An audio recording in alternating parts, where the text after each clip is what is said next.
How you guys doing? All right, welcome. My name is Stacy Louie, and I'm an Agile coach here in the Bay Area. Actually, I'm an Agile coach here at PayPal, and I'm proud to be able to support this team. So tonight is about Jeff Sutherland and some of the things that he's been doing for quite some time.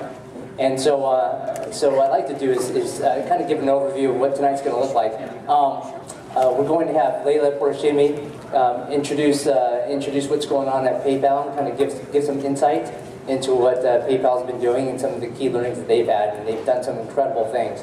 And then we'll move on to Jeff, and then we've got a special raffle. So at the end, this is a very unique raffle, and I think before I forget, Singh in the back. Singh's waving his hands.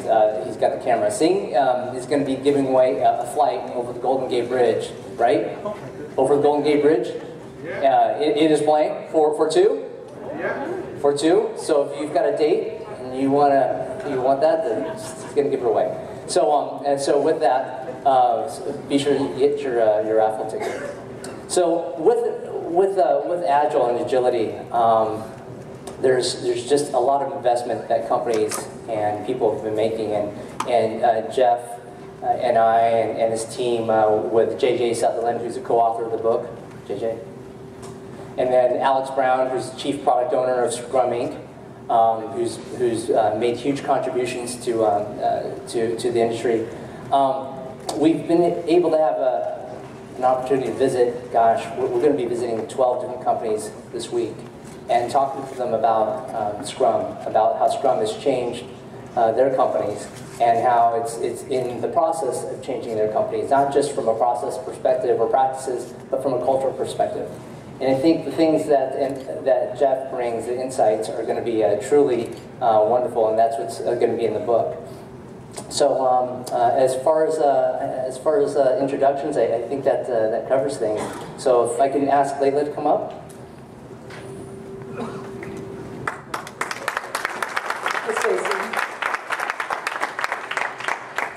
Always strange when Stacey says them, but he's actually part of us, so I just wanted to be clear. So thank you all for being here. My name is Leila Porashimi. I have the pleasure of leading the enterprise transformation team here at PayPal. And I wanted to talk just a little bit about that, about actually the impact that Jeff has had on our ability to... Are we getting feedback? A little bit. A little bit. Am I close to the microphones? Oh. About the impact that you've been able to have on our transformation, and we haven't met until tonight. So PayPal's on a transformation journey. We are in growth mode. We're trying to accelerate that growth, and so kind of the curve, we want to bend it even further up. And so we embarked on a journey to transform our company about 2 years ago now. We decided we wanted to start this journey. About a year and a half ago, we actually did it, and we started it. And it's a long journey that I wouldn't hazard a guess as to how many percent along the path we are, but it's a multi-year journey. We're about 18 months in, and one of the things that's been really interesting is how to drive large-scale organizational change through influence. And so my elevator pitch for my team is, I'm a team of 20 people that are changing the way 5,000 product and technology people work at PayPal, and they in turn are changing the way the world uses money. And so I'm trying to influence the 5,000 people. The 5,000 people are trying to change the way that the world, spends every day, which includes all of us, and including my own team. So it's just really interesting, how do we do that? And so, we have a number of different strategies, and I could talk further about that, but I won't. What I wanted to talk about is, a lot of times when we encounter resistance, we're like, well, according to the father of Agile, and so we sort of invoke Jeff in those situations, and it's actually worked really well. And I wanted to tell the story about one of those situations, which is we have a set of goals every year in the 2 years that we've been doing this, half of 2013 and all of 2014. So one of the goals for this year was to get everybody to take on retrospectives. And this was something that Russell Eichhoff, who's on my team sitting back there, heard from you, Jeff, in a prior visit to PayPal, is if you could do one thing, do retrospectives. And so we put a goal out there for everybody to do retrospectives and to pick the top impediment that the retrospective revealed from that sprint and put it on the next sprint and attack it and get rid of it. And we encountered a lot of resistance around all that. Oh, it's just paperwork, and why do I have to put a story in to rally, and why do I need to, And so we're like, fine, don't believe us. Just go Google Scrumming the Scrum and listen to what Jeff has to say about it. And just take the top link when you Google that thing, and it's really strange, the impact that has. It really works. So that's been where our universes have melted together. And so we're on a journey. I think that we have kind of achieved the basics, and we're trying to improve on that. We were just speaking, it's interesting, the topic of this book, we're melting together how product and technology work and software development at PayPal. Our next frontier and part of our strategy is how do we melt together business, product, and strategy. And that's kind of the next thing. And how do you bring these principles to non-software development teams and improving their interactions with software development teams, and also just use the principles to deliver on your business. So I'm particularly excited about the topic and the book, so I'll be looking for that. And with that, I think, Stacy, back to you, and thank you everybody for being here.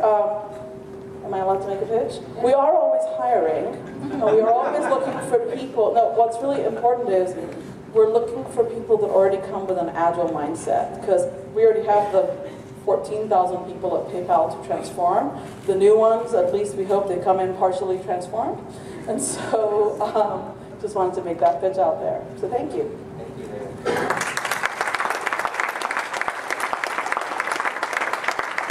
So I have to share with you, working with Leila and working for Russell has been fantastic. I've been here for a little while, and it's been truly an experience to be here. So if you're interested in doing some meaningful work, definitely try to tackle Leila or Russell before you leave. Don't tackle me. Come on, it's a scrum. So the one thing I did forget, and I apologize, is thank yous. And I have to thank PayPal for this fantastic facility. So thank you, PayPal.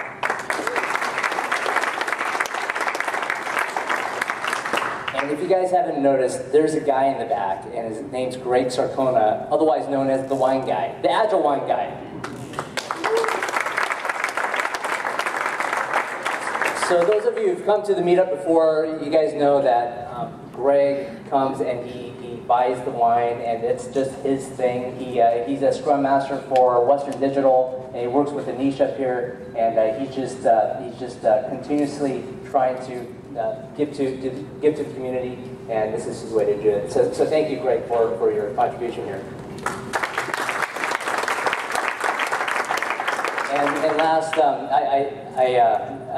being an Agile coach, I have a firm called Bratton & Company, and we put these events together twice a month now. One here in San Jose, and in partnership with LinkedIn. We've worked with Brian Drummond. Where's Brian? So Brian's right back there. He's always supporting us. So thank you, Brian, for continuing to support us.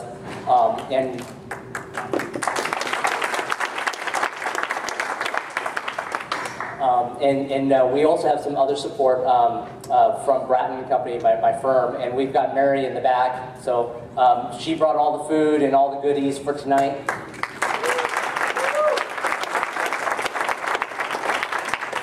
And our firm continues to help companies in the Bay Area with their Agile transformations. And so if you're interested or you've got some questions about Agile transformation, I'd be happy to help.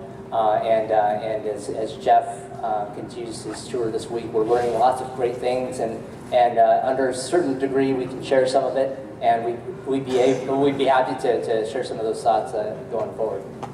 So with that, Jeff Sutherland, can I introduce you like how I met you? All right. So some of you guys have seen this or heard this, so I apologize if it's a repeat. So several years ago, probably a half dozen years ago, I was a CTO of a fraud analytics firm. And so our number one thing was we had to stop bad guys from stealing money from Bank of America, Wells Fargo, those types of customers. And a lot like risk is here at PayPal, there's a lot of urgency to get big bugs resolved, especially those that lead to problems. And so the company that I worked for, we had 400 of those problems sitting in the backlog. Now, they didn't even know what a backlog was. They just knew that they had 400 problems that they had to deal with. And we had the Bank of America CISO's office calling us on a nearly daily basis. So you can imagine your number one customer calling, and your boss, the president, emailing and calling you saying, gosh, what are we doing with these 400 issues? Because if we lose Bank of America, that's a big chunk of our business, and that means if we lose them, we're going to lose Wells Fargo. If we lose Wells Fargo, we're going to lose US Bank. And then you can imagine what happens from there. And not a happy board of directors, right? And so as a newly minted CTO, what do we do? 35 years old, I'm trying to figure out how does this all work out. And then my director of DevOps said, hey, you got to check out this Scrum stuff. I'm like, Scrum, what is this? And he explained it to me. I said, there's no way. Our company, we got old legacy code. There's just no way. It's a pipe dream. And he kept after me for several weeks. And so not only was I getting rattled by my team members, but I had this other pressure coming at me. And finally I gave in and went to this class in Beverly Hills. My office was in LA at the time, and went to this class, and had the whole PMO show up, and we all took Jeff's class, and I left. I'm shaking my head. There's no way. There's no way we could possibly do this. And if we did, there's no way it's going to add value. But we did it anyway, and we sucked it up, and in 4 months, we took that list of 400 critical bugs, critical security bugs, and took that down to 40. Okay? So it was big for us. It was a big change. And then we took that 40 down to 20. So the big aha moment was when we cleared all these bugs. Bank of America stopped calling me, but we were actually in a boardroom, and all my peers were sitting there, and we had the president, and the president decided, gosh, Stacey, you're saying you fix all these issues. It's impossible. Nobody's been able to fix all these issues. And so he decided to do a roll call. You guys know what a roll call is? You're kind of like, hey, it's kind of like the Caesar, effect, thumbs up, thumbs down. And in the room, everyone gave us a thumbs up. That product development actually fixed these bugs, and we got over a big hump. And it was the first time in that company's history where we got that kind of encouragement. And they not only did they give us a thumbs up, they said, you know what? Whatever they're doing is awesome. And they did not know that we're doing Agile. In fact, we didn't even talk about it. We just did what we did. And from that, I was bought in. We started integrating that with the rest of our product teams. And so it's just a blessing to be here, years later with Jeff and being able to introduce Jeff, because he really helped change my career, going from a CTO now to an Agile coach. So thank you, Jeff, for that. Thank you.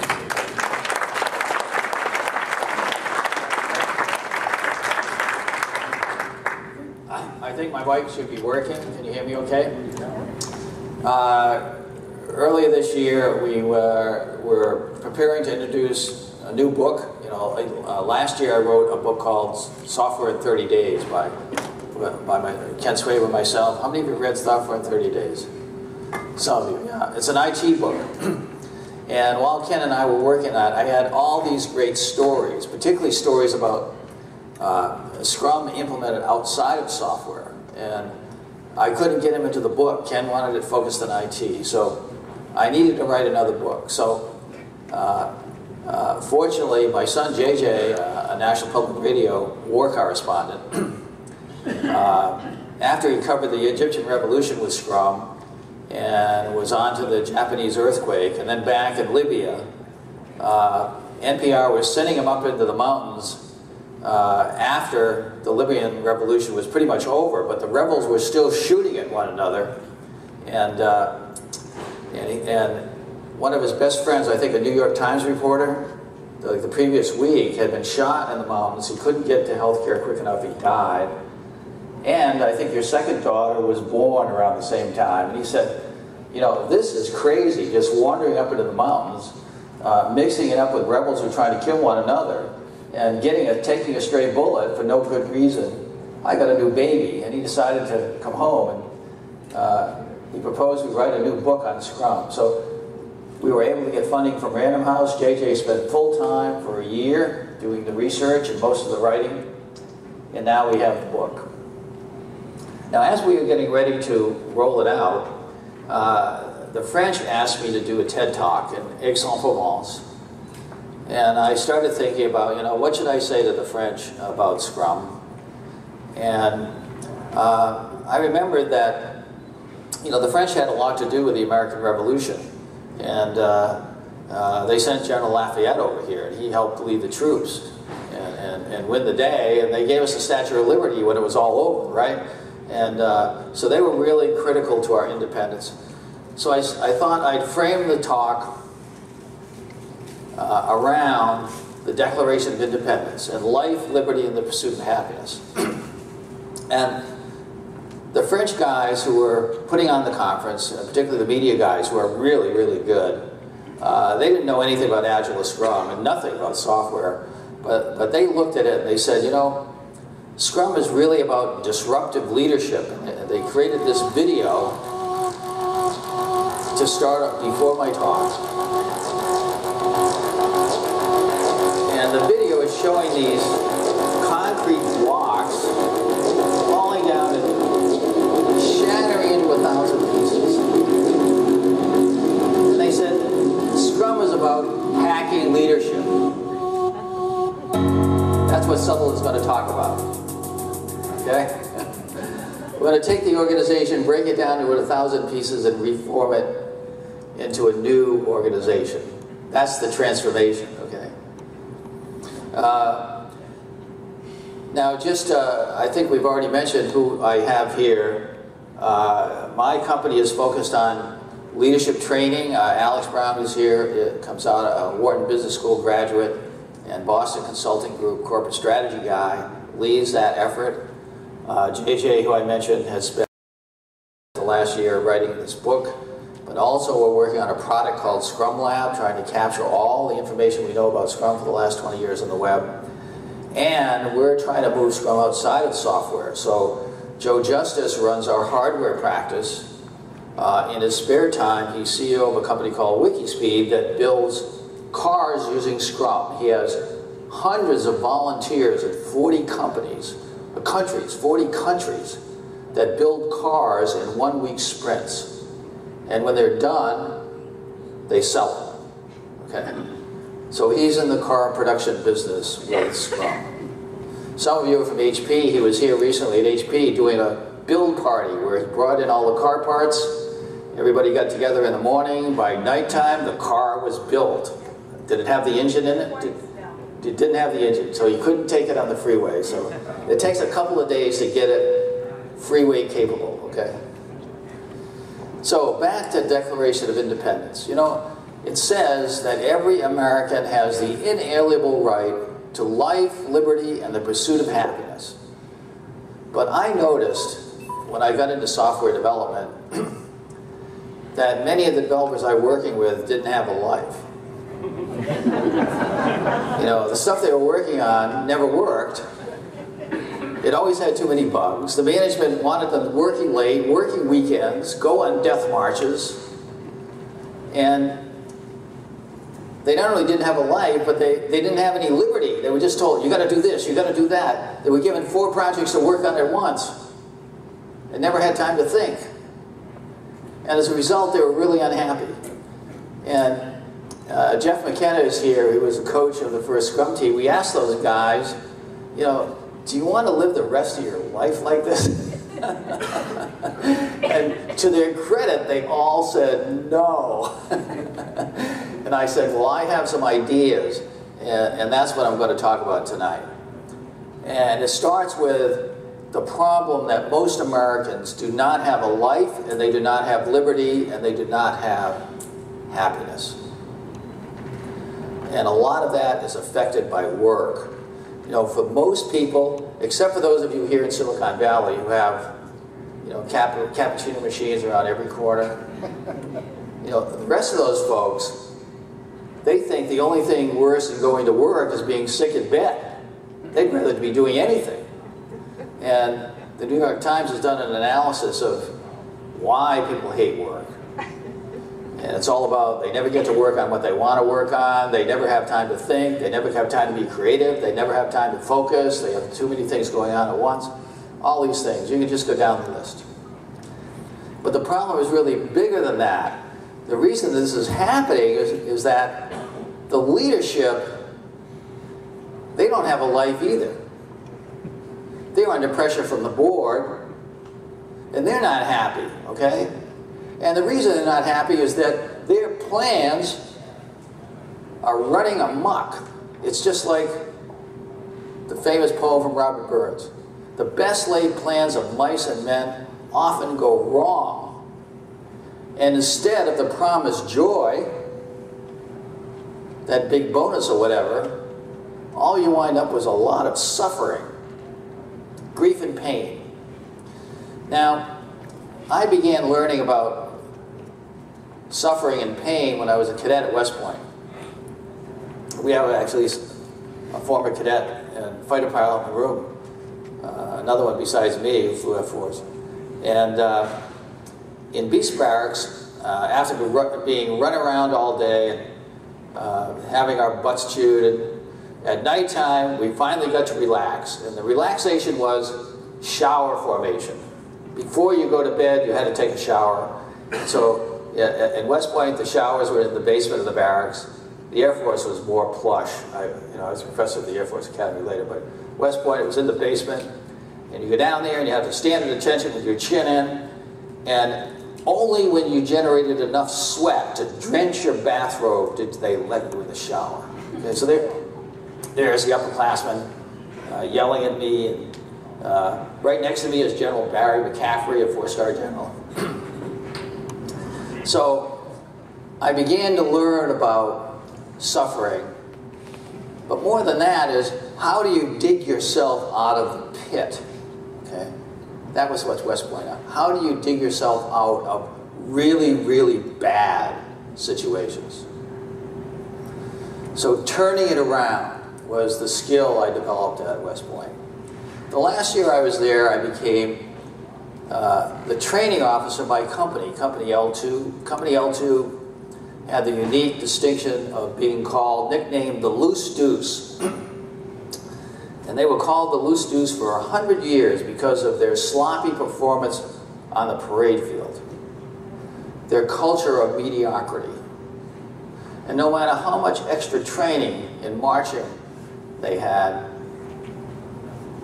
they were always just about dead last in the ratings of performance on the parade field. And one of the major goals of training officers, there were 24 companies, each had a training officer.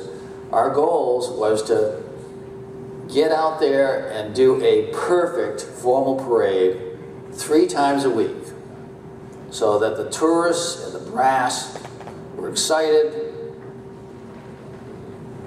were moved by the performance, and impressed by the drill.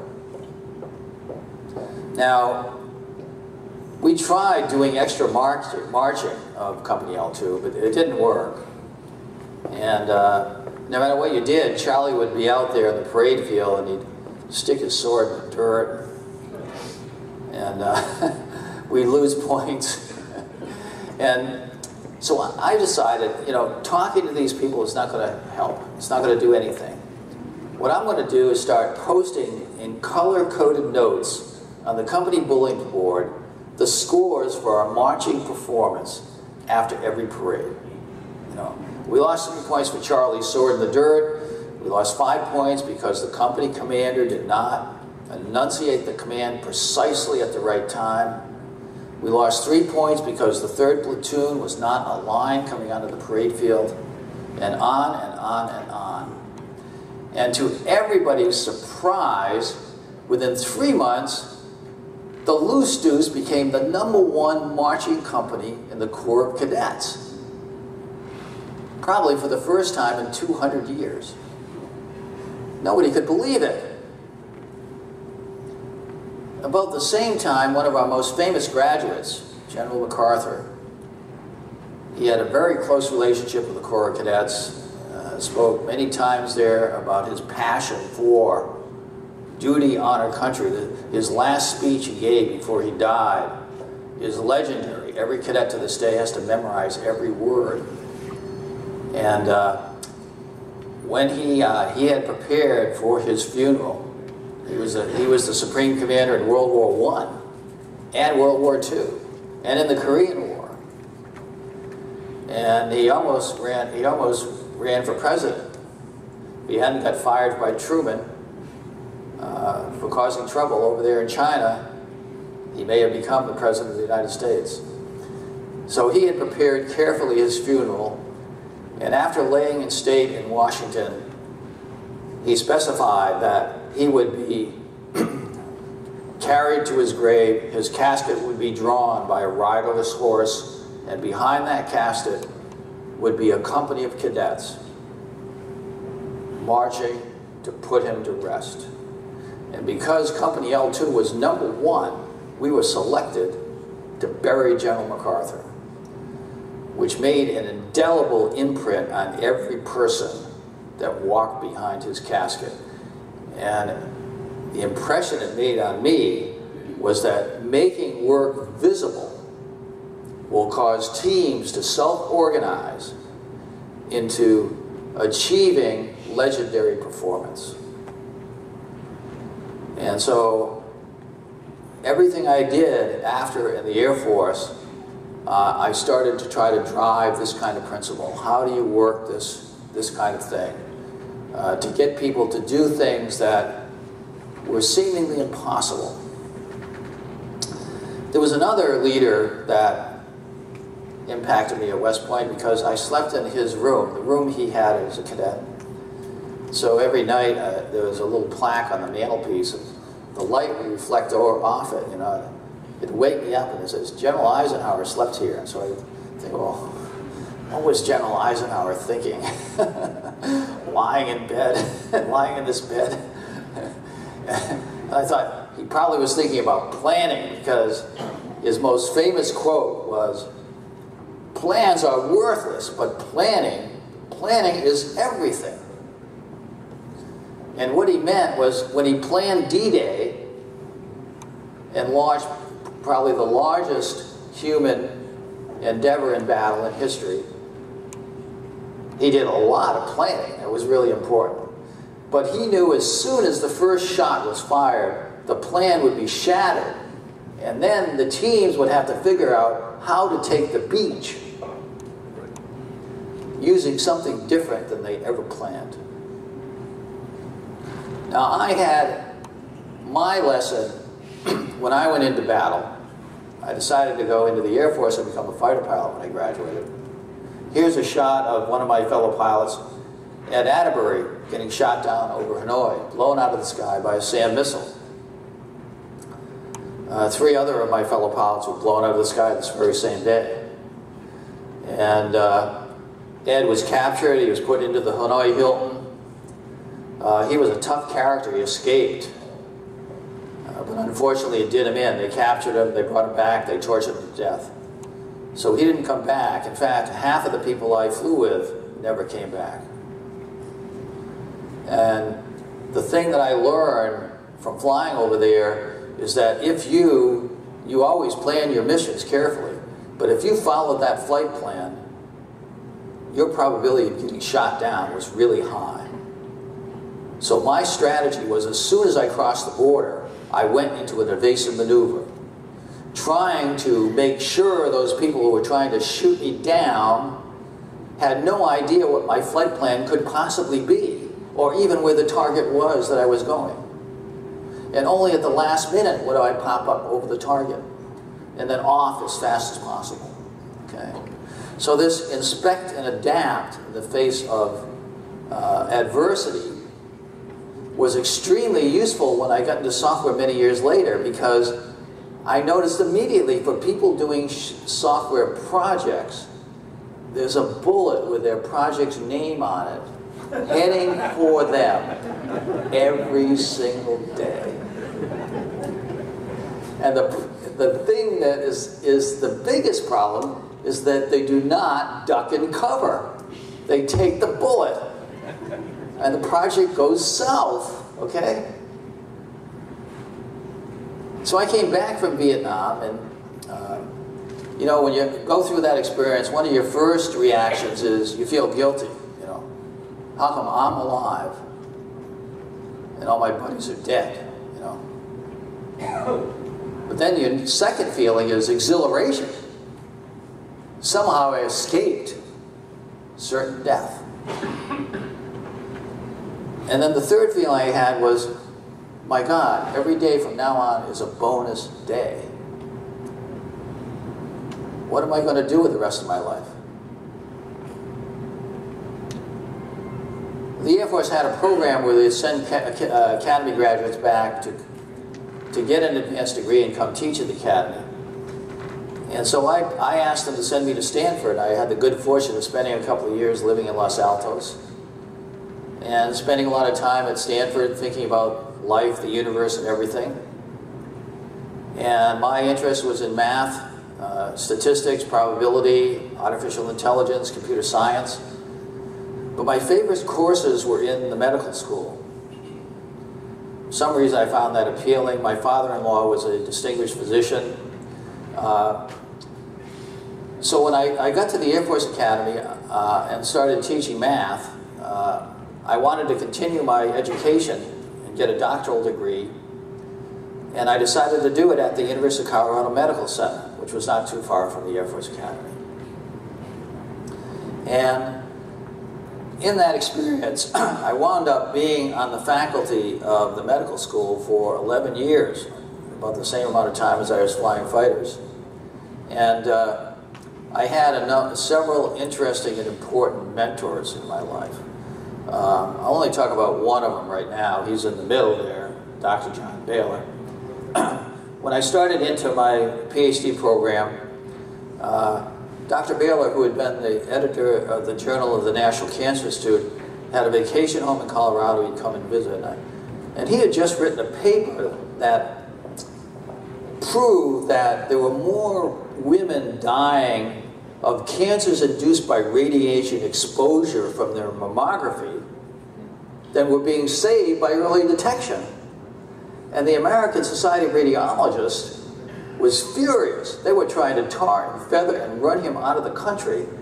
And it got so heated that the National Cancer Institute had to form a special blue ribbon committee that met for 6 months. And at the end of those 6 months, they determined that Dr. Baylor was right.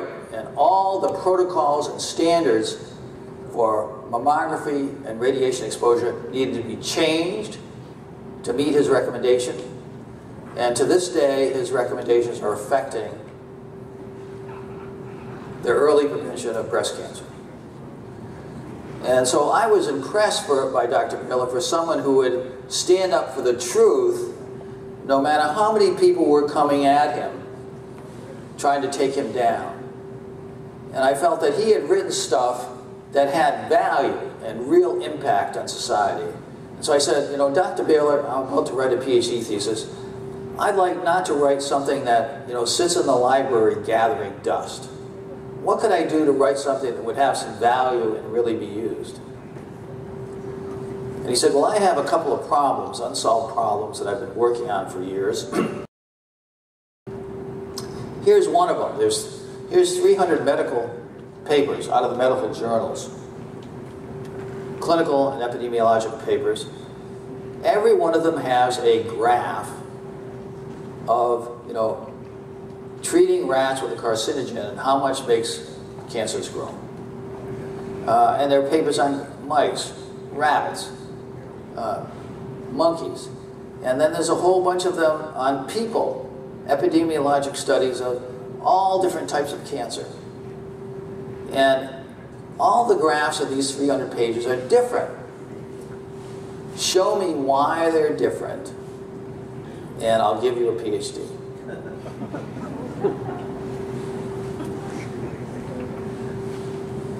So what I had to do was mathematically simulate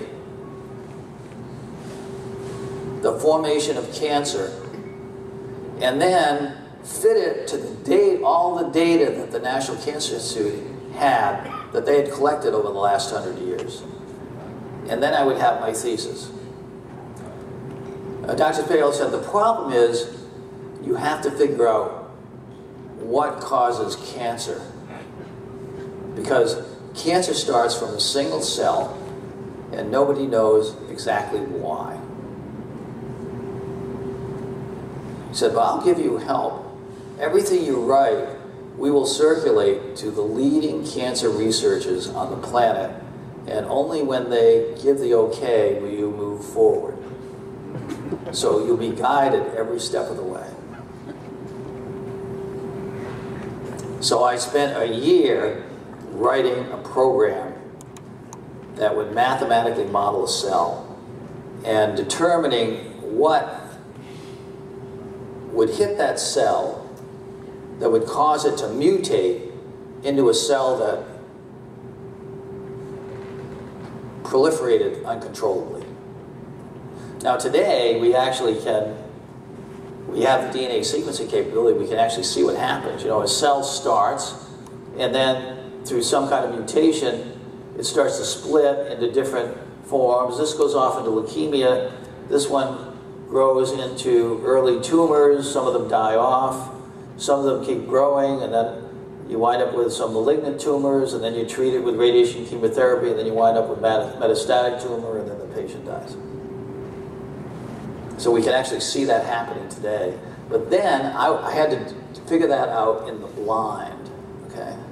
Simply by mathematics.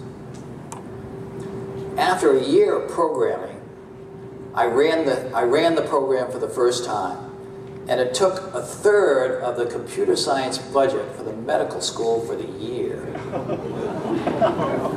And they told me I could never run that program again.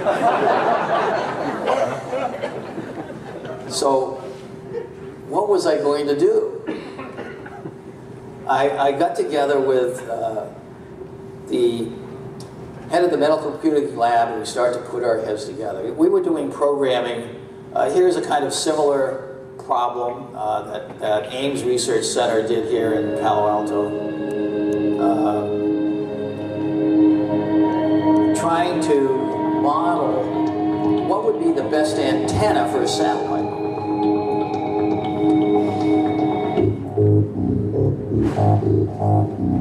Evolutionary antenna synthesis.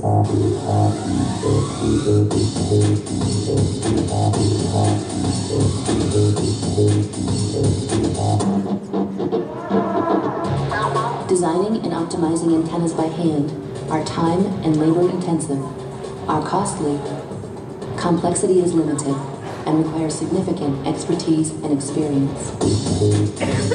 The Evolvable Systems Group at NASA Ames Research Center tackled a challenging antenna design problem for NASA's Space Technology 5 mission. They've come up with a computer program that searches for superior designs by repeatedly taking the best antenna designs and using them as parents to breed new ones.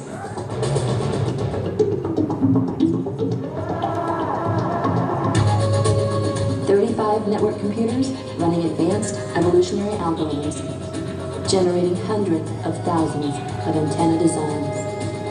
The survivors go on to produce ever higher performing populations, leaving but a few superior designs.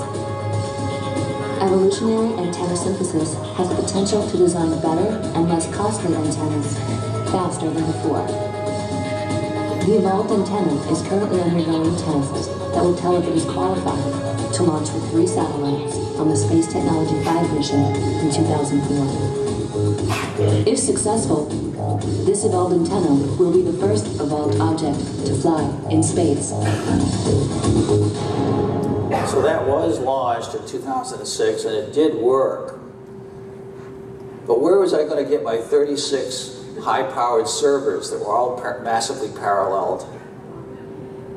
You know, back, 25 years before NASA did this, okay? Well, about this time, Tandem came out with the first multi-processor non-stop computing system. And working with the head of the computing lab at the medical school, we decided to purchase Tandem systems for both the medical school and the hospital that was associated. And so we had 2 multi-processing tandems. And the tandem has a unique architecture which enabled me to capture every spare cycle on every processor for 5 years.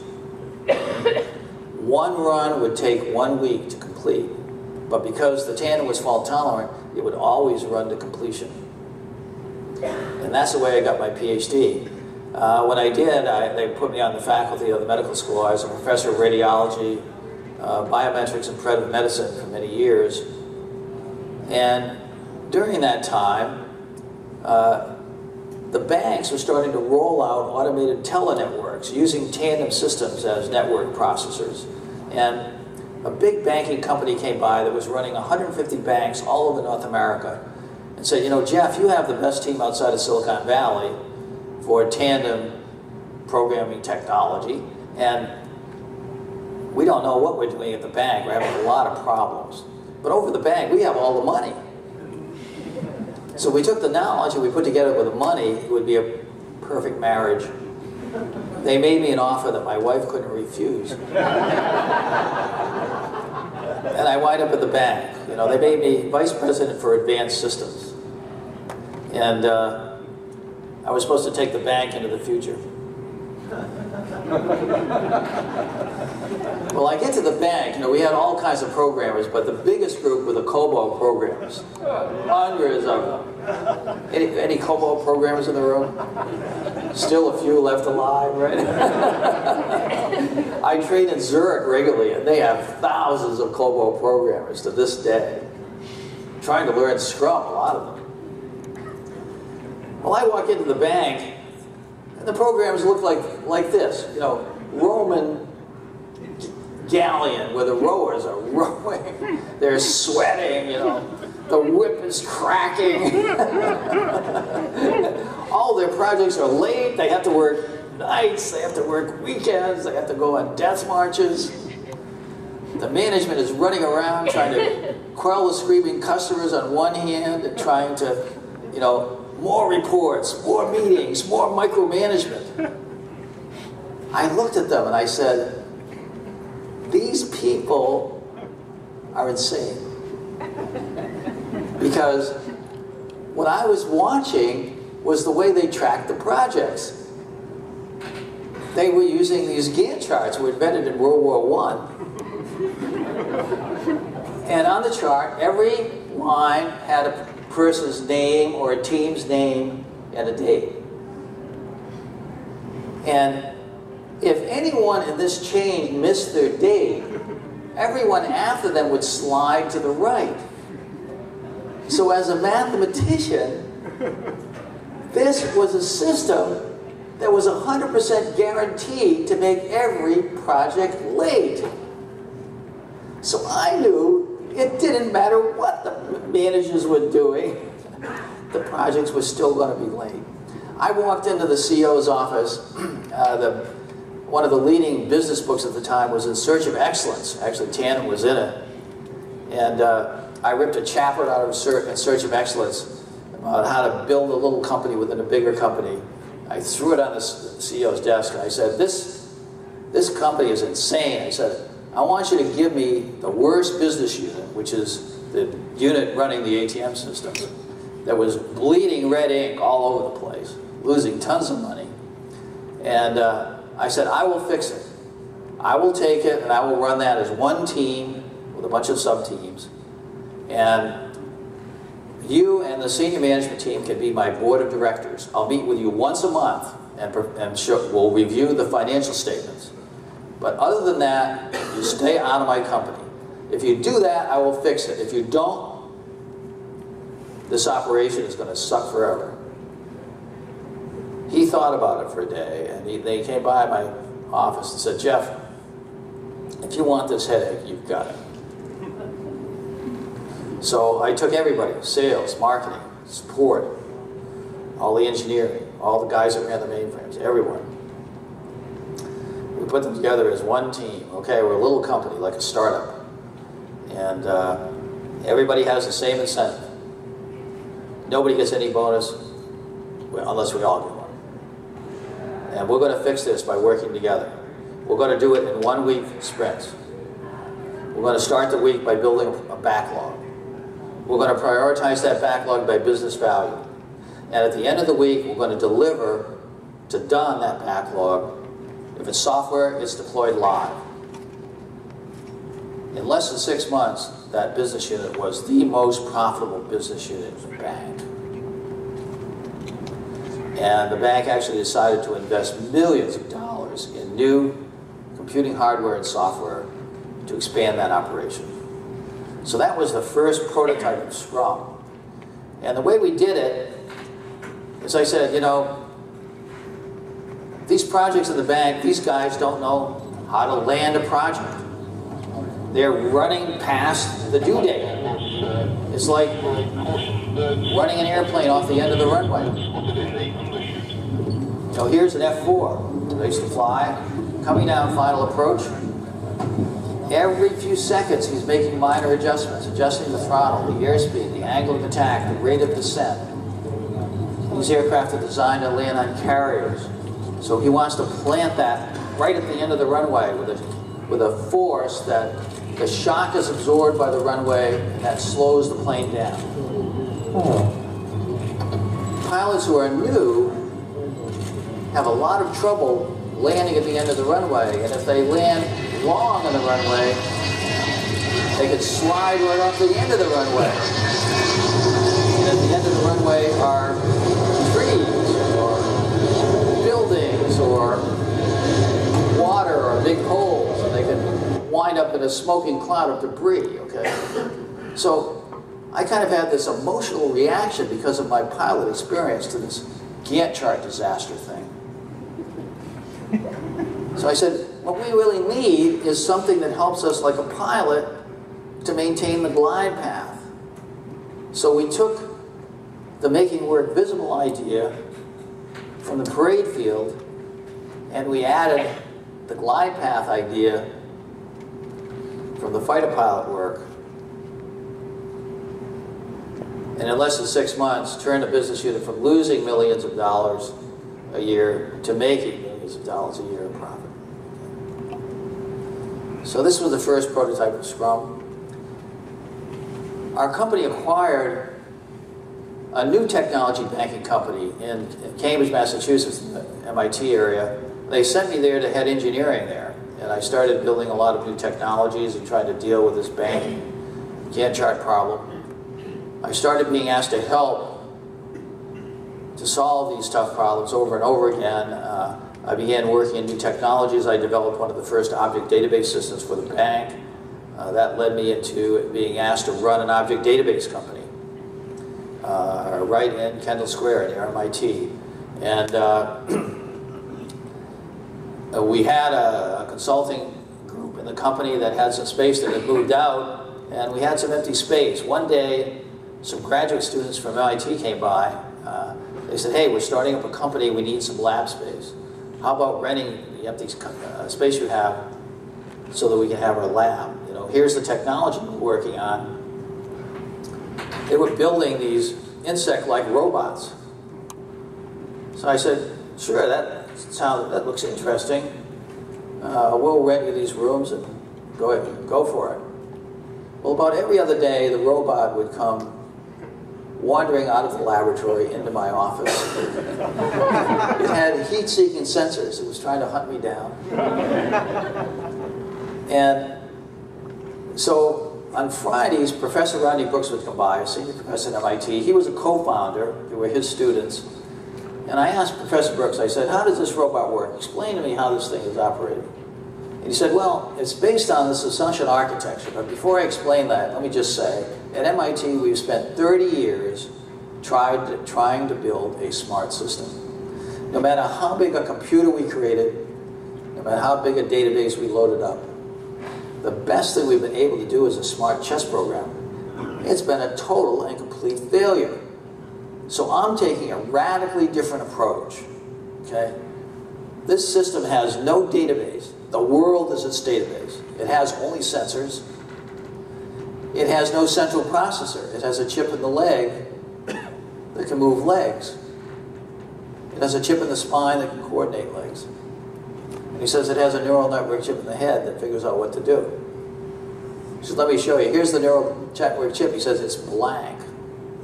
You plug it into the head of the robot, you flip a switch, all of a sudden the robot's legs are flapping like spaghetti. And it wobbles to its feet, and then it starts walking around banging into things. It looks like a baby learning how to walk. But within 3 minutes, it's running around the room. It walks up to the stairs, it stops. It doesn't even go over the edge. How does it figure that out, I said. Well, it's all based on complex adaptive subsumption architecture, which is all based on complex adaptive systems, which is a lot of stuff that I had studied in medical school, okay? So this all kind of resonated. And I said, wow, I said, you know, I had these really slow COBOL programmers back at the bank. Maybe if we gave them some simple rules like the robot, and they could get together every day and synchronize their neural networks. Maybe they could bootstrap up into a super intelligent, super fast team. Average people could be great.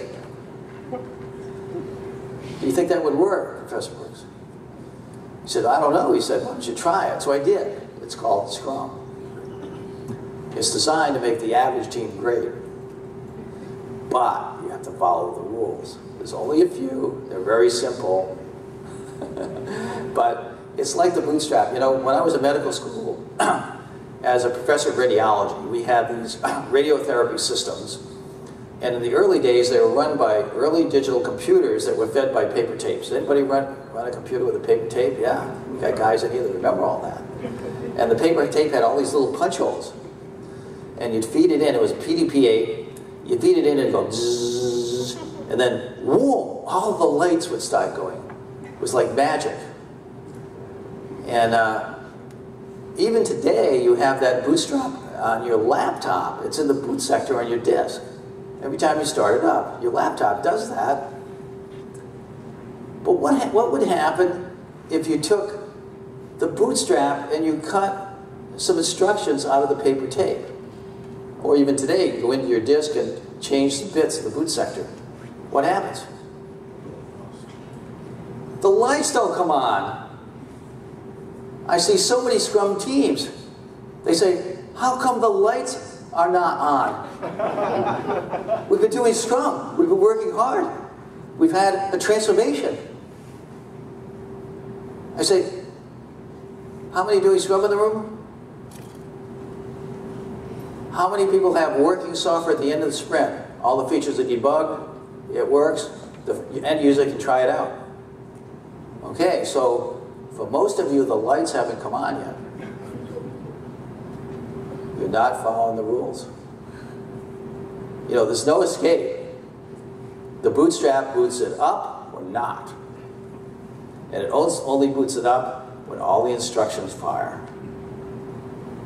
So if you take one lesson away from this talk, go back home and think about that. You're missing an instruction.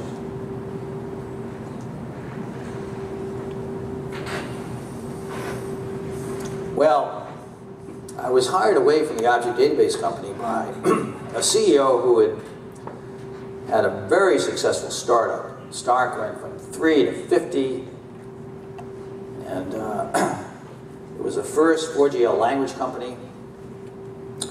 But it got up to 50 when IBM was selling its product all over the world. Then all of a sudden they had a huge amount of competition. And they were getting beat up by a company called PowerSoft. Anybody remember them? So they said, hey, we need to make a leap in technology. So they bought a compiler company that had an object-oriented compiler. It was Smalltalk. You know, I had worked at the AI lab at Stanford, and Danny Kaye had invented Smalltalk, so I knew all about that. I was always interested in compilers and stuff like that. And the CEO said, you know, Jeff, you run a lot of engineering teams, but I've got a bigger problem. I've got to innovate and build a new product. Less than 6 months, the stock is tanking. And get it to market, and we don't even know what the product is yet, but it has to replace all our old products. How about if you come in, you could be like a chief engineer in Toyota. We'll give you our best people, and in 6 months you ship a product that saves the company. Well, this actually sounded like fun to me. You know, I'd been managing all these engineers and had a lot of headaches, but if I just had a small team of the best people, we could get fired up and have fun. Jeff McKenna's here. He was a consultant and the first Scrum coach. And it was really, we would go out to dinner at night and we would have these conversations about, you You know, we've been doing this 20 years, you know, how do we keep our spirits up, you know, and all these projects are late, all these bugs.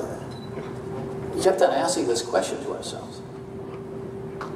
And one day we went in, as I mentioned before, and we said, you know, we've had some ideas, guys, that could change our lives, you know, and instead of always being late, always having too many bugs, and always being beaten up by management, we could actually do something different. Would you like to try it? To their credit, the team said yes to a person all at once. Well, I was watching what they were doing, and Smalltalk is a great environment because the system is always working. So you make a change, it's always working. And these guys would struggle, they make a change, they're trying to build a new feature, they'd work for days, it wouldn't work, they'd work more days, maybe they worked 2 or 3 weeks even, and all of a sudden, the feature would appear to work. It was always surprising. You know, it just popped out there all of a sudden after a long period of pain. And being a student of evolution, I knew that Professor Jay Gould at Harvard was writing papers on an evolutionary theory called punctuated equilibrium. And what punctuated equilibrium says is that systems don't evolve like this. They actually go like a squirrel can be running around in the woods for millions of years, and then all of a sudden, boom, a flying squirrel flies out of the tree. So these systems are stable for such a long period, and then all of a sudden, boom, something happens. What happened during that period of stability? Well, one of the first supercomputer companies, Thinking Machines, led by Danny Hillis, was simulating Professor Gould's theories on the massively parallel machine. What happens to the organization or the organism and the components and subsystems of the organism during the million years of evolution where you can't see any new functionality? And what they discovered is that a small change occurring here, you know, maybe a little more skin under the arms, and then a little more power in the shoulders, and a little more acuity in the eyesight, a little bit better balance, you know, a little bit, a shift here and shift in there, and then all of a sudden, bang, when everything moves into the right place, the squirrel is flying out of the tree. So I said, this is exactly what's happening in that Smalltalk environment. You guys are slaving away, and then all of a sudden, the new thing appears. And it only appears when the right components have subtle changes. So let's change the way we develop. Forget about building new features. What we want is a new capability. If we want a new capability, what is the simplest thing we can do? And which component will we touch to cause a ripple effect to push the system towards that capability? Let's make that one change. Now, the next day, the whole team looks at the system again, and they said, what is the smallest change we can make in any other component to push the system further? And keep doing that until all of a sudden the new feature pops out. If we do that, we can get a new feature with 20% of the work or less. I've been trying to explain this ever since the first Scrum team, and the only people that have got it have been the architects at Google. So I'm using this book tour to really hammer this again, hoping there's a light bulb goes off out there somewhere. Because this is a radically different way of computing. But to do it, your system has to always be working. And the team has to always be questioning. But today, we have continuous integration. Many of our companies are moving into continuous deployment. We have the capability of doing that. The same kind of thing that we could do more easily in Smalltalk, we can do in our current environments. So do the least work to generate the maximum effect. That's one of the reasons my book is called Scrum, the Art of Doing Twice the Work in Half the Time. Does that mean you work harder? No. It means you work half as hard and you get twice as much done. Okay? This is one of the secrets. The other thing we had to address was the architecture of the organization. You know, as a fighter pilot, I had studied carefully Lockheed's Skunk Works. In fact, there's a brilliant book now called Skunk Works where the head of that lab has written about everything that went on, you know, up through the building of the SR-71, and how these guys could build a new and far better aircraft at less than 10% of the cost of any other vendor with agile teams. And, you know, Lockheed put the Skunk Works out in the desert, away from corporate headquarters, because if you put new innovation in the middle of corporate headquarters, the organization will react by crushing it. You know, it's a foreign element, and the antibodies will come out. Maybe that's happening here at PayPal, right? With this new Scrum thing, and then all the business is like, what is going on here? There's something strange. So we had to figure out a way to build a very resilient organism that could exist in the midst of all these antibodies and would have some kind of viral effect, you know. Like viruses escape your immune system by working together. It usually takes 2 or 3 working together. And we had to educate people on Conway's Law. Because Conway's Law says that the structure of your organization will reflect it in the code. So if you have a hierarchical organization, you will never get good object design in the code. And if you don't have good object design in the code, you'll have central points of control that cause performance problems. You'll have brittle code that's hard to change. You can't refactor the code. You box yourself into an architecture when you have a new feature and it just won't quite work with the current architecture, but you can't change the architecture. Okay? All of these things. So, one of our biggest customers was Ford Motor Company, and it had 1,000 IT workers using our old 4GL language to build their internal apps. We wanted to give them this new product. So how would we train them to avoid Conway's Law? Well, we needed a scaling strategy that was object-oriented, fractal in nature. So small teams, because there's another law called Brooks' Law that says, you know, if you add people to a project that's late, it gets later. That's because as you add more people, the communication channels proliferate, and the overhead communication just sinks your project. So they need to be really small teams. The optimal team size, Harvard has discovered, is 4.6 people. Most people have 2 big teams. You know, we say 3 to 9 in the Scrum Guide. If you have a team of 9, you're already slowed down significantly. Even at 8, you're slowing down significantly. So 5 is a nice number. And so, you know, you have to have multiple teams maybe working on a piece of software, but then they're coordinated by a virtual team, a scrum of scrums, that presents a component with an interface to the next level of teams. So, like, maybe this is Google Maps, and this is Zillow putting real estate pricing on Google Maps, and maybe this is somebody else using Zillow for something else. The whole internet is built this way. It's infinitely scalable.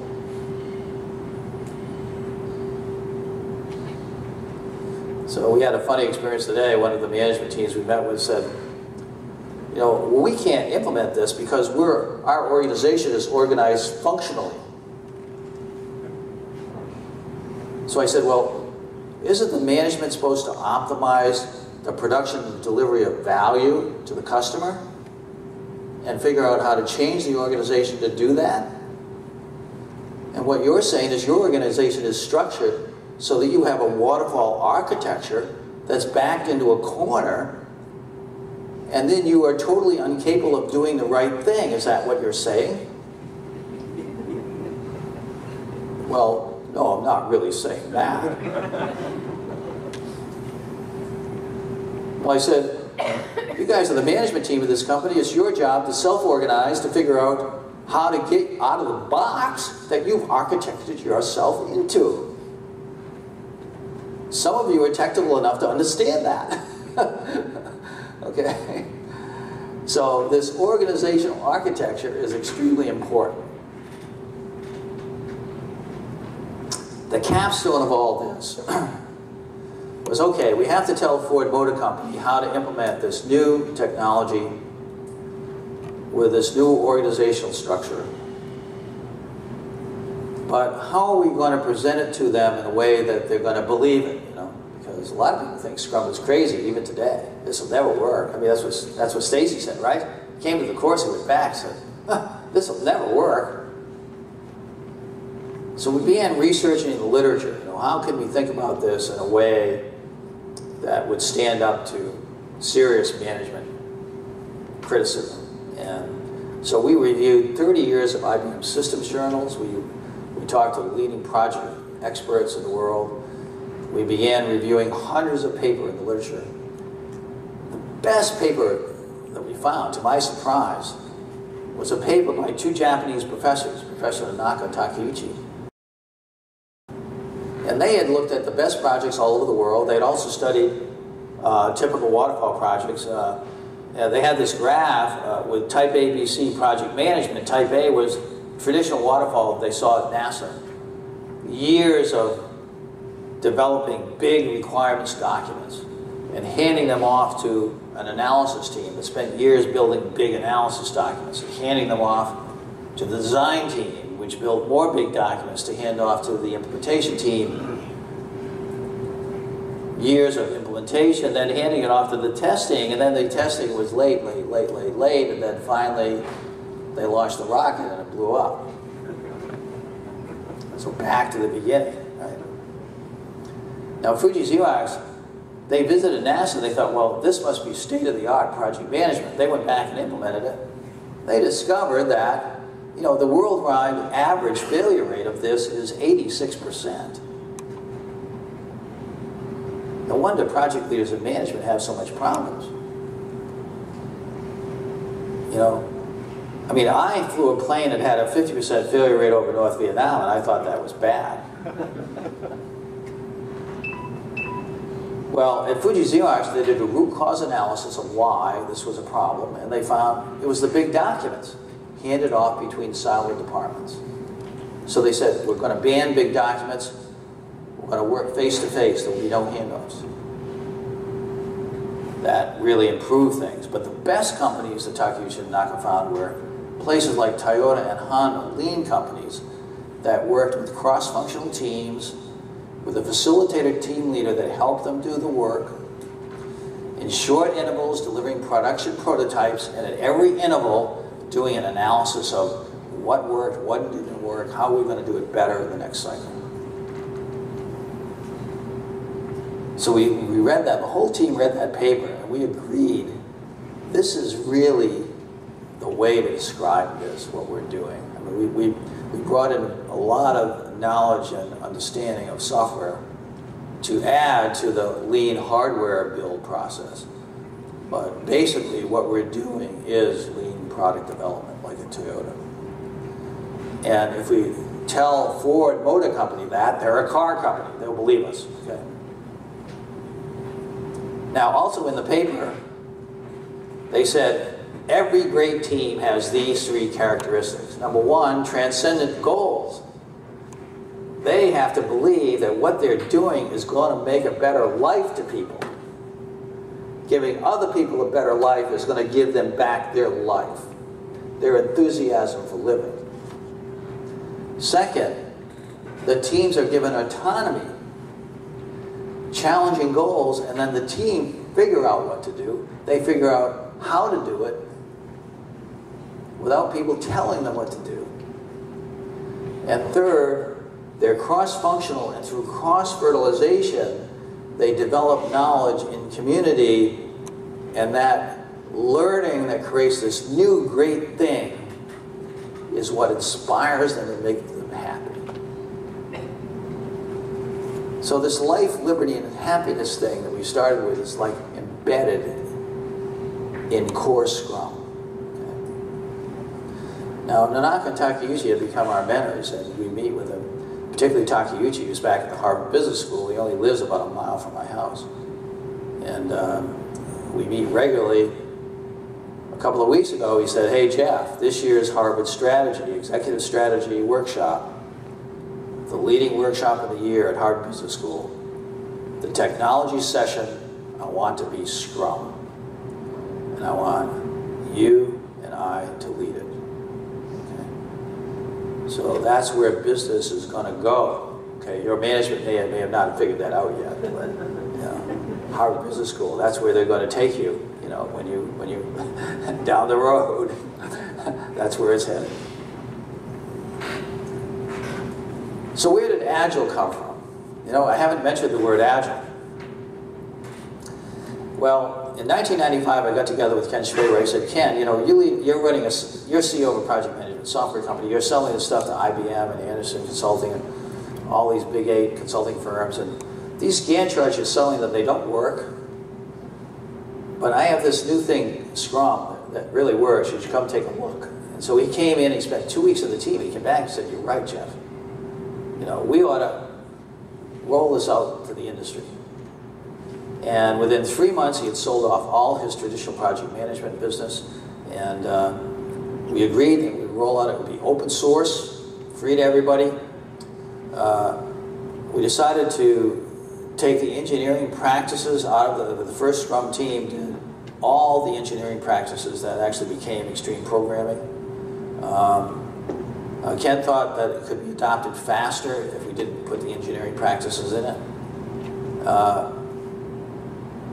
And come along 2001,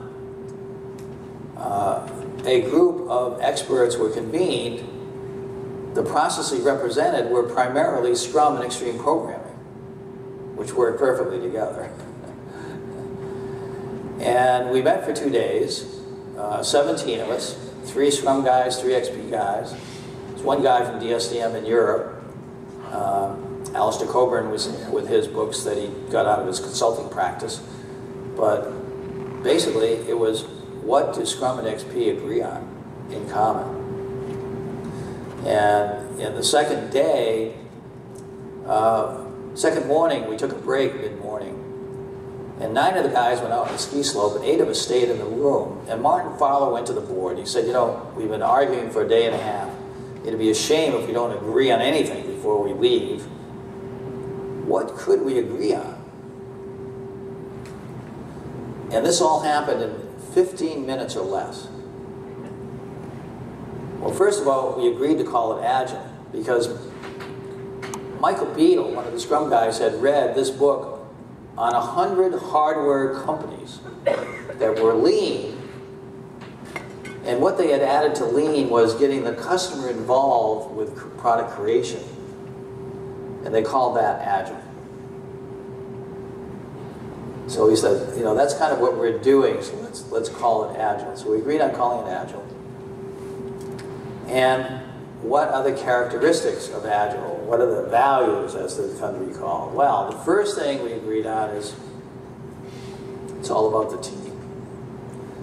Bell Labs has 10 years of research showing that team performance is directly impacted by the way the team communicates, how they work together. There's no evidence that process and tools increase performance significantly at all. They may or may not be helpful. Often they slow you down. But we didn't want to say they weren't useful. We just wanted to say we value individuals' interactions over process and tools, which might be useful. Then the second thing we agreed on was working software. Today we're starting to say working product because we're working with a lot of hardware companies. Working product over comprehensive documentation.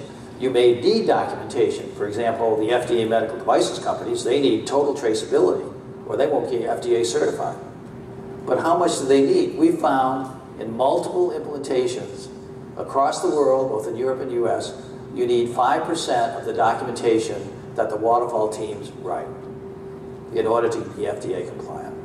So 95% of all that documentation that any FDA product people in here? No, maybe a couple. 95% of that stuff you write is totally useless. You need to throw it away and stop writing it. But you need that 5%. The FDA won't approve it without it. But it has to be the right documentation. Third, we agreed that involving the customer in the product creation was critical. That's Agile, right? That's the core of agility, at least in the hardware book. And for Scrum, the first team was a product company, so we had thousands of customers, so we couldn't get them all on the team. So we needed someone representing the voice of the customer on the team, the product owner. And finally, responding to change or following a plan, because we knew on the average 65% of requirements change during development. So if you don't respond to that, you wind up giving the customer what they don't want. So that's Agile. The problem with that is that it's not an operational implementation. It's a set of values, which are really important. You need to have this headset. But the Agile implementation is like a martial art. So I was trained for many years in Aikido. So a good Scrum team will approach things as you do in Aikido. In Aikido, you're always being attacked. You're never attacking. And when someone's attacked, you're always welcome with an open hand. Oh, we have an impediment here. You're trying to take down my project. Welcome into my office. Then when they come at you, it's like a dance. You just move aside. Welcome, come on into my office. Oh, whoa, you just did a flip and landed on the floor and I have you in a hammerlock. I'm not letting you out unless you Okay? So that's the way a good Scrum Master works. A lot of them, they just whine about impediments, but hey, an impediment. Embrace change means welcoming whatever is coming at you. But to be a good Scrum Master, it helps to be a corporate jujitsu master. Right? So the leading implementation of Agile is Scrum. You know, the surveys show over 75% of what people are doing, they say is Scrum. Of course, half of them don't have working software. So they're doing Scrum, but there's no working software. So this is what we call bad Agile. We don't want to say they're not Agile because they're trying, okay? But when you don't have working software, that's bad Agile because it doesn't meet the second value of the Agile Manifesto, okay? So here's the worst waterfall project ever on the planet, the F-35. It's $143 billion over budget. And the latest delay was a 13-month delay because of software testing. See, these guys never had working software. They didn't have it in the beginning. It's $143 billion over budget. It still doesn't work. Last one of them caught fire on the runway, and they're all grounded right now. Now let's contrast this with the best airplane in the world. At least Aviation Week says the best airplane in the world is the Saab Gripen. Well, Scrum Inc. happens to be a consultant to Saab Defense. And the Saab Gripen is built by Scrum. And they can't release a new airplane version every sprint, but every 6 months they release a completely new release of the aircraft. It has an operating system upgrade. You know, it's like going from Windows 8 to Windows 9, but they do it in 6 months, not 3 years like Microsoft. And along with the operating system upgrade, new engines that are more powerful. new materials that make the plane lighter. As a result, the thing is faster. And the cost of the airplane goes down. You know, it's like your computer costs half as much and is twice as powerful every year, right? That's what Scrum should do. This airplane is at least 2 generations ahead of Lockheed right now with the F-35, probably 3 generations ahead. Every release, the technology is upgrade for the electronics, targeting systems, and so forth. And the really interesting thing was the cost. Jane's Aviation Weekly has done a cost study of all the aircraft on the planet. And this is the lowest cost life cycle, both purchase and life cycle, of any aircraft on the planet. It's about less than 20% or less of the cost of other aircraft. We're actually seeing that also like in SpaceX. SpaceX is suing the government right now because they can deliver a military satellite into space at 20% of the cost of the current vendor, and the government will not let them bid on the launch. They're suing them for malfeasance. You know, it's kind of like the states preventing Tesla from selling cars, you know, or the city writing laws so Uber taxi can't pick you up. Okay, that's what's going on. But the bottom line is, the cost is 20%. It's built by Scrum. That's better than twice the work in half the time. That's 5x instead of 4x. So as a result of this, Scrum is spread not only across software, but out into hardware. We're working, Alex Brown right now is working with John Deere. They're writing a case study. They have teams in John Deere building agricultural equipment that their production is 700 or 800% better than their previous waterfall teams. The fascinating thing to me, though, is that it's moving out of technology space. I mean, there's a lot of weddings that are run by Scrum today. Has anybody done their wedding by Scrum in here? Probably have a few, yeah. A couple in here. Good, if you need a consultant. You know, the wife is almost always the product owner, right? And the guy is the Scrum Master.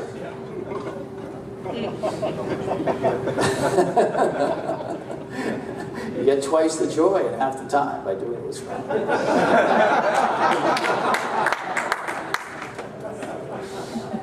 The implementation, I think, though, is the leading edge of Scrum today. Is application. It's happening both in the US and Europe. The most advanced implementation in education is eduscrum.com, which was started in one of the high schools in the Netherlands. And my son JJ is here, and I visited early this year.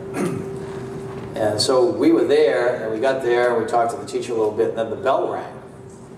The kids come running into the room, and every team of 4 has one of these Scrum boards that's folded up. They unfold it, they put it on the wall, and they have their daily meeting.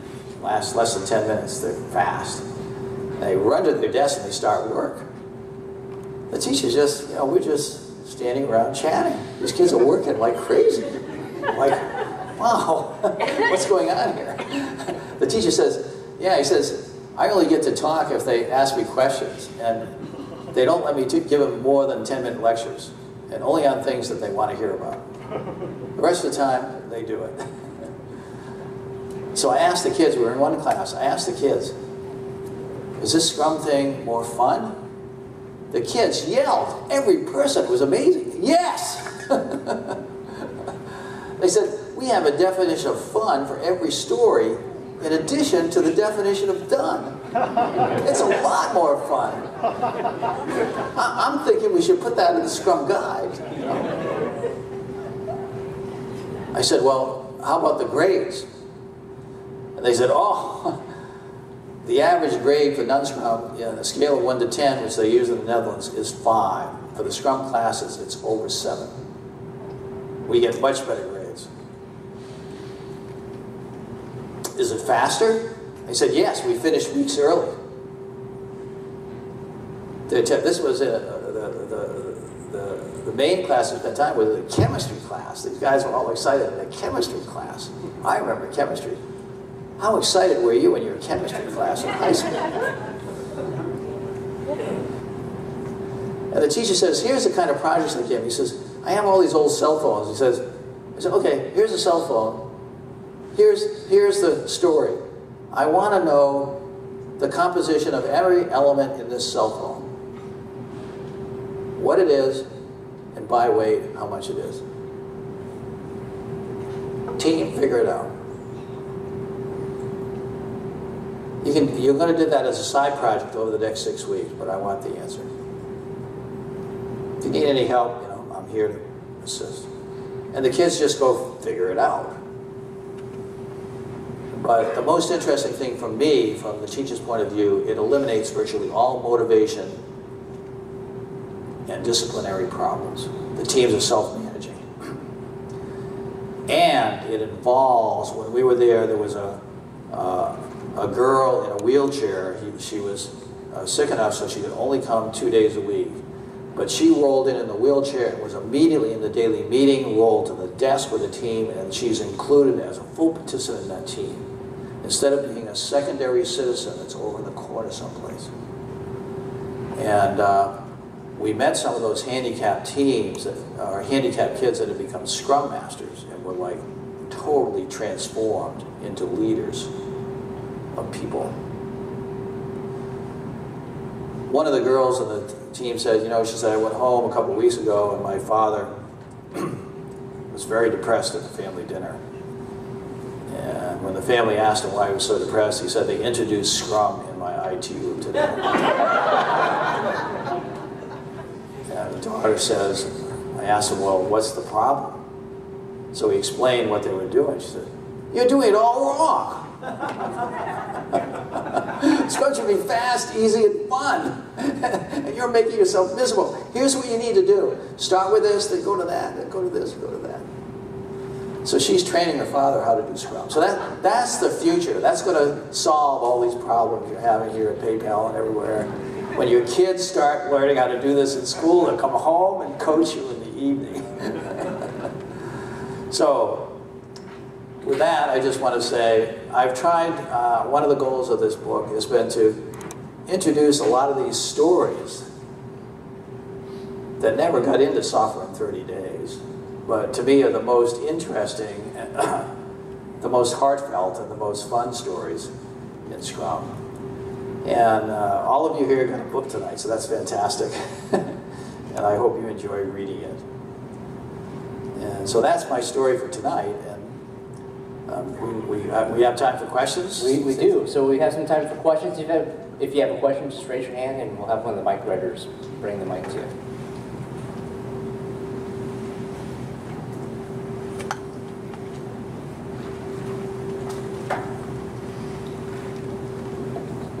Hi, I work at HP and my director doesn't believe in Agile. So how do I convince him? Doesn't believe, okay. Maybe you should put a poster on the wall saying the truth is out there. The only way, I mean, I've been on 11 senior management teams, and the only thing I find convinces management teams is real data. So the first question is do you have working software at the end of the sprint, and do you have a velocity? Let's start there. Do you have working software at the end of the sprint on your such Scrum team? No, he's not even allowing us to start it up. So he won't even let you begin. So I'm not certified in Agile. So okay, so the real question is how can you convince them to try and experiment? Well, I get a lot of this, and I usually ask the managers, particularly the CEOs who have lots of responsibility. I say, you know, Miss CIO, how do you feel about your projects? You know, are they coming in on time, got happy developers, customers are pleased?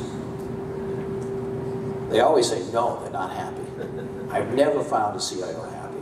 Is there anyone in here that has found a CIO that's happy? They're always miserable. And then I say, well, I bet it's because your projects are always late. And particularly if they do third-party development, I say. You know, you hire those consultants to come in and do something, and they say it's going to be $10 million. But then you always have changes, right? At NPR, I said, I bet you a $10 million project, by the time it's done, it costs $15 million. The CIO had his staff there. They all started laughing. I said, why are you always laughing? I said, the average cost overrun at NPR is 100%. $10 million projects always cost us at least $20 million.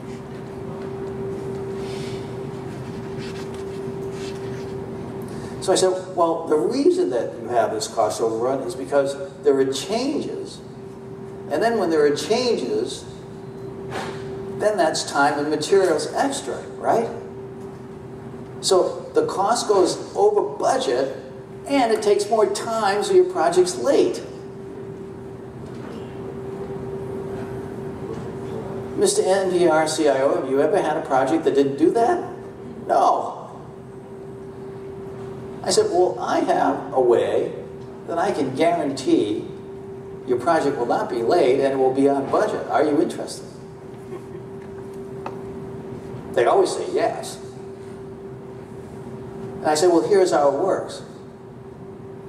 Every time you get if you implement an agile project, every time you get a change request, we can put it in the backlog immediately and start working on it on the next sprint, as long as you throw away one of those really low priority requirements that your customer's never going to use. Because the global data shows that 65% of the software in your systems is never or really used by the customers. You've got a ton of junk there. So we're not only going to give you your changes for free, but we're going to stop building junk. That will guarantee your project will come in on time and on budget. Do you want to try it? All you have to do is do a little pilot experiment. If your management will not try after that conversation, you need to go find another job because you're in the wrong place. You got a manager with a brain that doesn't compute. Do you know there are 530,000 Scrum jobs open in the United States? Not a single one of you has to stay in the job you're in today. There are 530,000 out there waiting for you. So I've got a team of developers who are insisting on building 3 to 5 times what the product owner is asking for. It's like, who is insisting? The team. They're like, oh, we can't give him to this without a full-blown management console. And he's saying, no, I just want a tool that'll give me this little thing. I'll take a command line utility. Okay. And the developers are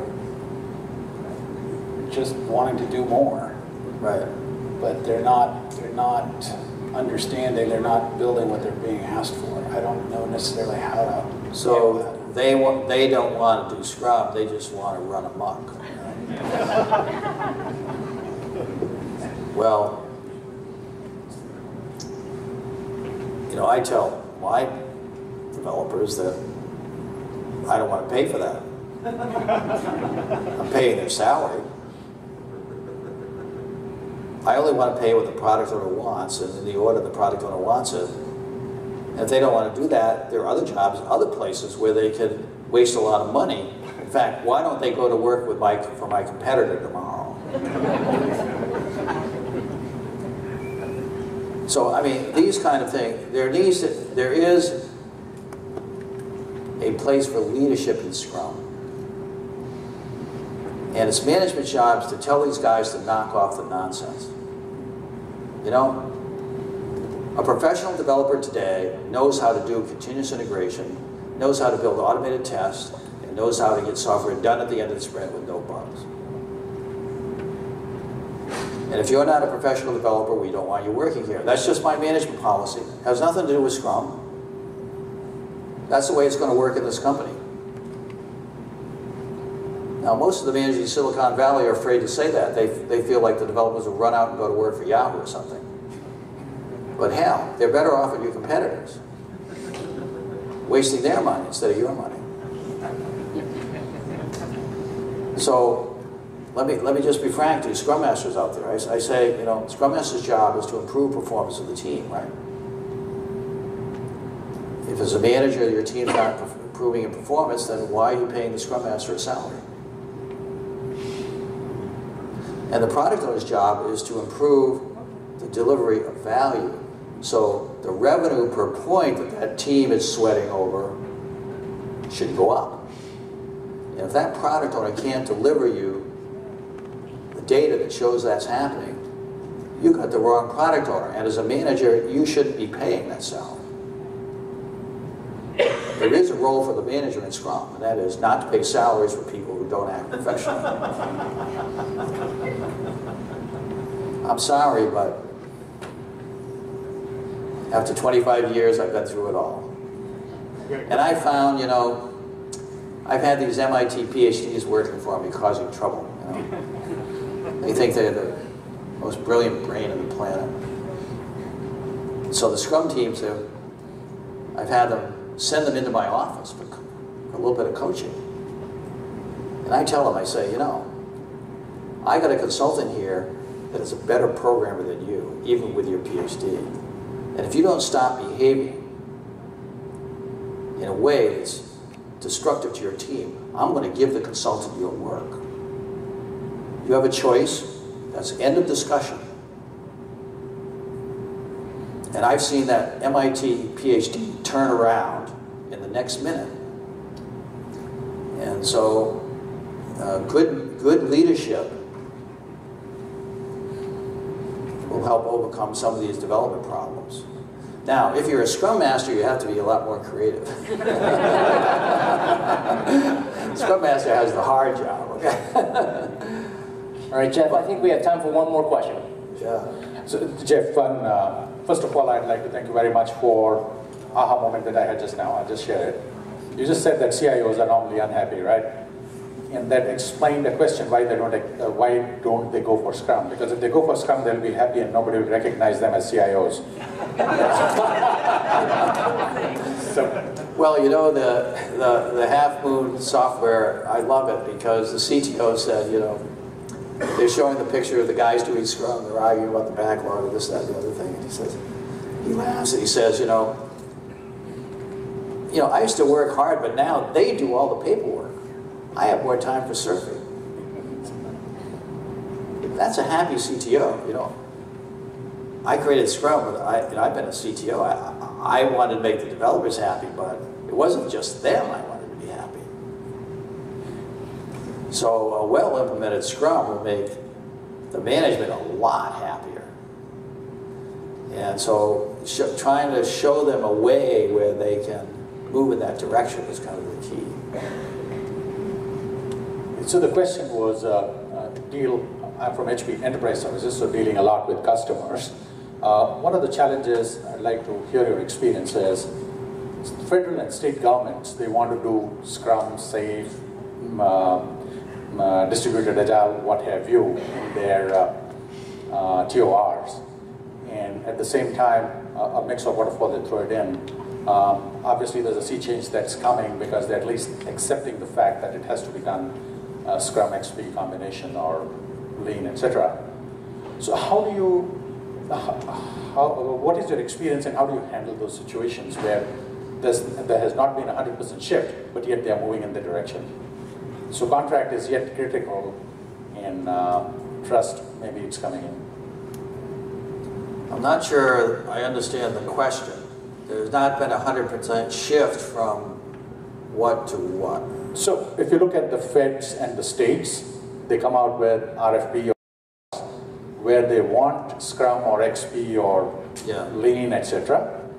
But at the same time, the contractual obligation becomes paramount. And hence, how have you handled that? What have been your experience doing that? That's what I wanted to know. Yeah, okay. the most interesting experience I've had with these contracts has been with the military. Because a few years ago, the Pentagon asked me to come down for a day and spend time helping them answer the congressional mandate that all defense contracts must be agile. That's the law. That's the law in the United States. And they had 6 months to respond to the Congress and how they were doing that. And they had set up task force for every domain that were cross-service, you know, healthcare, all the services, command and control, all the services, and they had 12 people who were the leaders of all the task force. And those are the people I was to show how they could become agile. And so we spent a morning explaining Scrum and what they should do. And I said, you know, they told me, they said, you know, here at the Pentagon we just buy guns. We're just purchasing guns. We have all these laws. It's going to be really hard. I said, well, I'm sitting in a room with the most brilliant purchasing agents on the planet. And if you can't fix this, no one can. And I suggest you start by something really simple. Just put a paragraph in every contract. All changes will be for free. I said, because right now the Beltway bandits are coming in lowballing the cost, time and materials for changes, and they want as many time and materials for changes as possible, and that's going to delay the contract. They are going to try to bleed you dry. And every head in the room said, yes. And if you just put change for free in there, they won't be able to do it. That'll save you $100 billion this year. So they went back and thought about it. Fast forward 2 years later, we get called up by one of the major defense contractors. They said, we have a problem.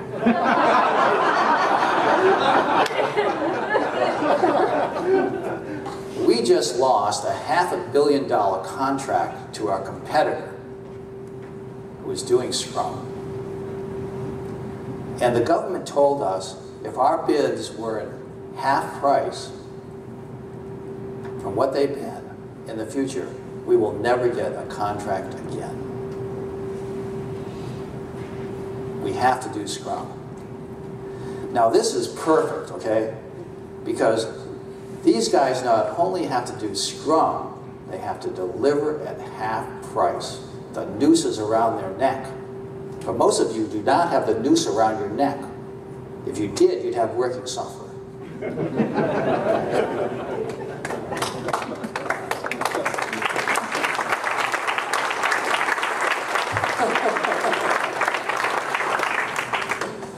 Maybe Alex could comment. What are we doing with those defense guys, Alex, to get them through the night and get them? Well, I think they're having a fair number of sleepless nights at the moment. But,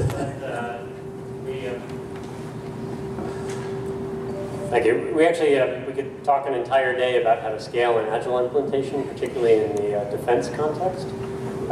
Probably just a couple things to mention is we usually think of Agile being used to drive highly emergent, highly adaptive process. But these folks are really trying to implement it in a highly predictive, highly convergent way to get to a fixed destination as quickly and cheaply as possible. So we're using all of the tools that you're familiar with in terms of setting up a Scrum and Agile implementation, but just holding very top-of-mind focused what that is driving to in terms of end goals. So we've had a lot of leadership workshops with their senior leadership to get them on board, a lot of Scrum Master and Product Owner training with the individual teams, and a lot of time spent particularly focused on integrating the software and the hardware components of the team, because that's really where a lot of the delays and a lot of the errors were taking place. So they're making progress to their credit because this is a top-down driven mandate. They're doing a very good job of actually measuring. And so they have some fantastic data, which I wish we could share, but we can't, that shows that their teams are much better when they implement Scrum than not, and they're using that to really drive adoption and pull implementation in the organization.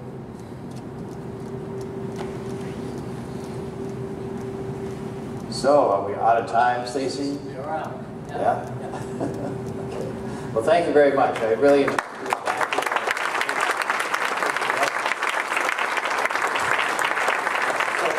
So Jeff, we went off too quick. Come on back up. Okay. For a couple of things. First, thanks for coming out here. We appreciate your time. We know flying in from Boston is quite a trek. So we do appreciate you coming out here. And with that, we have a bit of a gift for you. Every year we have Agile Camp. And so we thought we'd give this to you. This is kind of a community event, but it's a little backpack token of our appreciation for coming out. So thank you for making the venture. That's great. Thank you very much.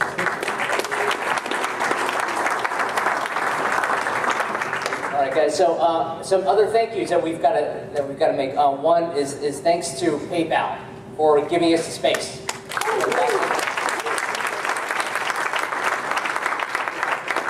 So who was the guy who had the director that wasn't so nice?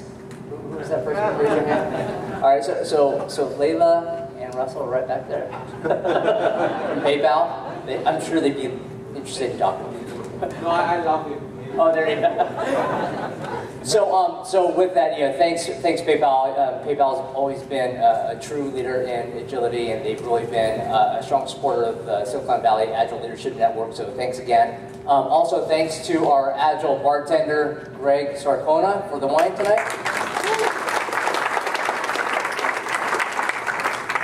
Thanks to Scrum Inc. and Jeff for coming out.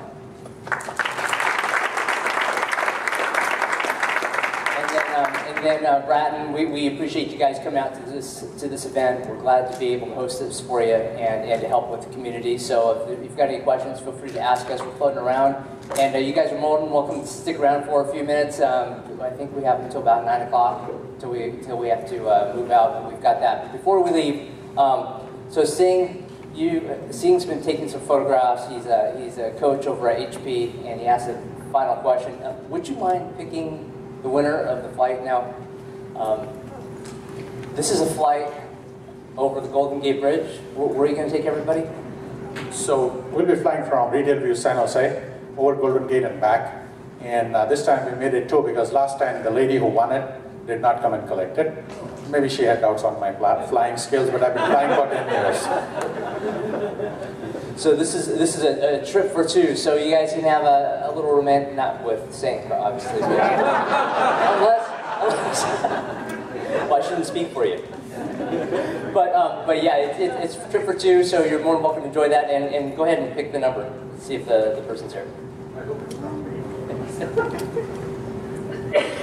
So one of the numbers is 58917-9. So raise your hand, please. That again. 58917-9.